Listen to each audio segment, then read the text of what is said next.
आदरणीय सभापति जी, भारत आज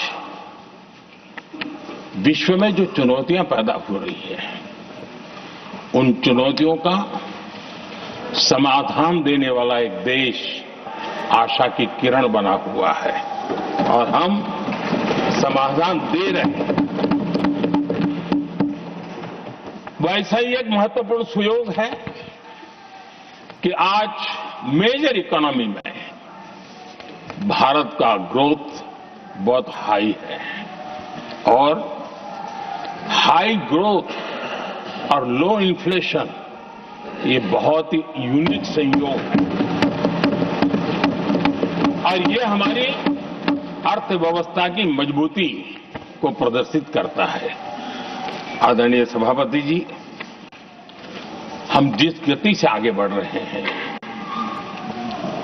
जब हमें देश की जनता ने सेवा करने का मौका दिया, तब फ्रेजाइल 5 के रूप में ये देश जाना जाता था।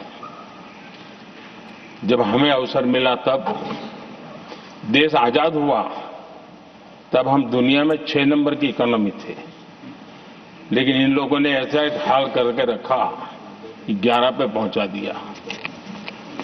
आज हम 3 पर जाने की दिशा में तेज गति से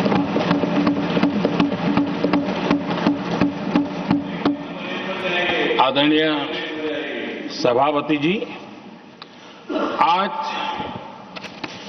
कोई भी सेक्टर देख लीजिए, चाहे साइंस हो, चाहे स्पेस हो, चाहे स्पोर्ट्स हो, हर क्षेत्र में आज भारत एक कॉन्फिडेंस के साथ, आत्मविश्वास से भरा हुआ भारत है।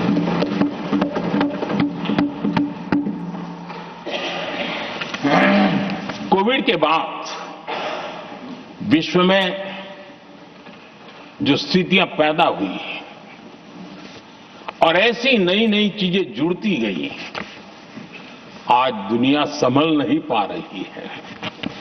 ऐसे में साफ साफ नजर आ रहा है कि दुनिया एक नए ग्लोबल ऑर्डर की तरफ, नए वर्ल्ड ऑर्डर की तरफ आगे बढ़ रहा है। सेकेंड वर्ल्ड वॉर के बाद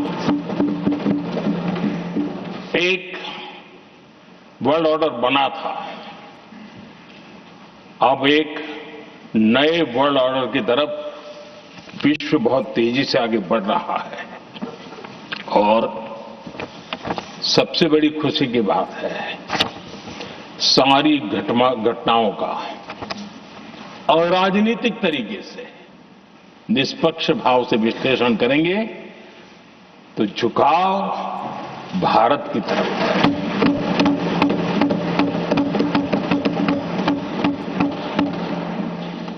विश्व मित्र के रूप में, विश्व बंधु के रूप में आज भारत अनेक देशों का विश्वस्त पार्टनर बना है और हम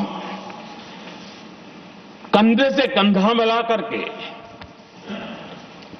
विश्व कल्याण की दिशा में भी अपनी उचित भूमिका निभा रहे हैं, अपने सामर्थ्य से सहाय भी कर रहे हैं। आदरणीय सभापति जी,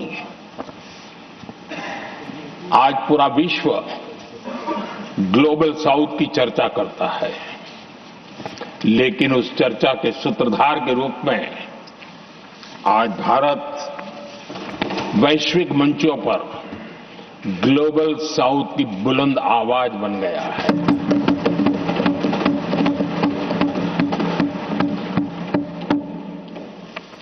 अनेक देशों के साथ आज Bharat future ready trade deals कर रहा है।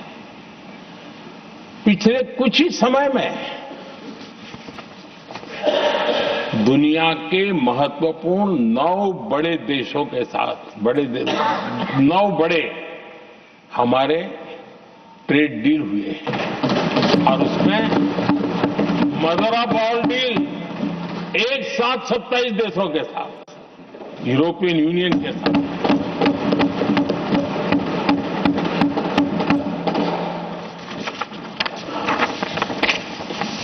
जो लोग थक गए,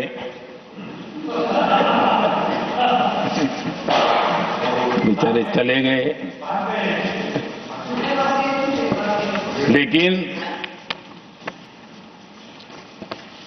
कभी न कभी उनको जवाब देना पड़ेगा कि देश की ऐसी हालत कैसे बना के रखी थी कि दुनिया का कोई देश हमसे डील करने के लिए आगे नहीं आता था।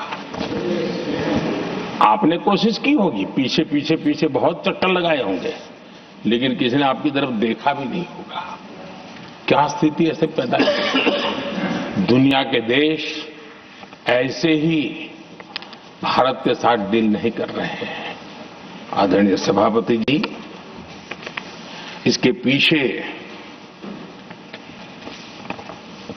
सबसे बड़ी बात है, डेवलप कंट्रीज एक डेवलपिंग कंट्री के साथ डील करता है ना, वो अपने आप में भी अर्थ जगत के लिए बहुत बड़ा है। और मेरे लिए नई बात नहीं है। जब मुझे गुजरात में सेवा करने का अवसर मिला था तो मैं एक वाइब्रेंट गुजरात समिट करता था और मेरे लिए गर्व की बात थी कि एक स्टेट, हिंदुस्तान का एक स्टेट, मेरी इस वाइब्रेंट समिट के partner country, develop country Japan हुआ करता था। एक राज्य ने सामर्थ्य दिखाया था, आज मेरा देश है सामर्थ्य दिखा रहा है। ये तब होता है जब आपके पास आर्थिक सामर्थ्य हो, आपके पास आपके नागरिकों के अंदर, देशवासियों में एक ऊर्जा हो और खास करके मैन्युफैक्चरिंग के लिए एक मजबूत इकोसिस्टम हो, तब जाकर के विश्व आपके साथ डील करने के लिए आगे आता है। वोट बैंक की राजनीति में डूबे हुए लोगों ने कभी भी देश के ऐसे अनेक पहलुओं पर मजबूती देनी चाहिए, ये कभी उनकी प्राथमिकता नहीं रही और उसी का परिणाम है। और जहां तक कांग्रेस पार्टी का सवाल है, मैं साफ साफ कहना चाहता हूं, और मेरे शब्दों पे भरोसा नहीं तो मैं देश को, लोगों को कहूं कुछ मत करो, सिर्फ लाल किले से कांग्रेस के प्रधानमंत्रियों के जो भाषण है, सिर्फ उन भाषणों का एनालिसिस कर लो, आपको साफ साफ लगेगा कि न उनके पास कोई सोच थी, न उनके पास कोई विजन था और न ही कोई इच्छा शक्ति थी। और इसका परिणाम है कि देश को इतना भुगतना पड़ा।